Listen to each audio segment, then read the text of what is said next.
that it's going through a bit of a low patch. But what are the highlights and what are the gaps in the fintech industry right now, and what are we doing well, and perhaps something that we could address better? See, as an industry, if you look at fintech, then fintech has been the flag bearer of startups across the sectors. Okay, we have done payments, we have done lending, we have done banking, we are doing insurance, we are doing wealth. As an industry, fintech is right there. There are enablers, which I spoke about some time back. But if you want to see specifically what is it that we can do to further it, I think monetization is one thing that fintechs are trying to crack today, and that is where you will also see that from a valuation perspective, a lot of valuations have come down because of the monetization scale. Let me actually also tell you what I was telling you earlier, how monetization can potentially be cracked, and lending, insurance, wealth are some of the products that can really crack monetization. But the use cases cannot be just top of the funnel growth-led use cases. The use cases now need to focus on the engagement and the monetization stage. Only if that happens, then this sector as a whole is going to flourish. Right. So next up, how do you see India kind of doing in this front? How do you see the chatter? How is the chatter around this from the government perspective? See, from the government perspective, I think the government has been backing the fintech space. The regulator has been walking hand in glove with the government, with the industry. And if you have a look, our regulator keeps on coming out with newer guidelines, newer regulations to empower the industry.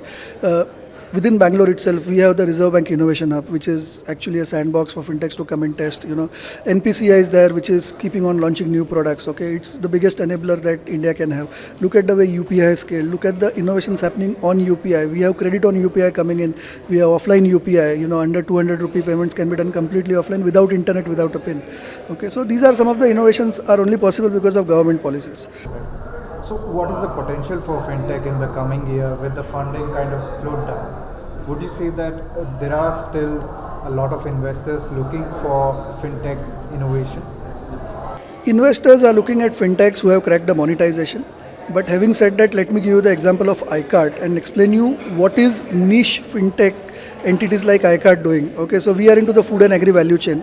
We capture the entire value chain end to end, and we ensure that finance is carried out, and that we do by the way of fintech enabled products. Okay, so whether it is a trade finance product, whether it is a third party lending product, or whether it is our co-lending through our NBFC, what happens is you need to understand the pulse of the market. You need to have a revenue flowing on the monetization scene. You need to be able to control the entire transaction. A lot of fintechs use payments as the foot in the door, and once they have done the foot in the door, then they look at monetizing. Okay, that might have been a good strategy for a certain day. Today, I don't think that's a good strategy. Today, we need to look at a customer. If you have put your foot in the door, then look at the entire value chain. What is it that you are bringing to the customer? How are you monetizing the customer? Only then embark on the task of getting the customer. Last question to you. I would like to ask, what is Ayekart doing right now, and what can we look at it for the next 2 years, and what are the revenues, if you can actually speak about it for next year perhaps? So Ayekart is a fintech into the food and agri value chain. We pick up a value chain and we digitize it end to end. We actually help do trade finance, supply chain finance for that entity.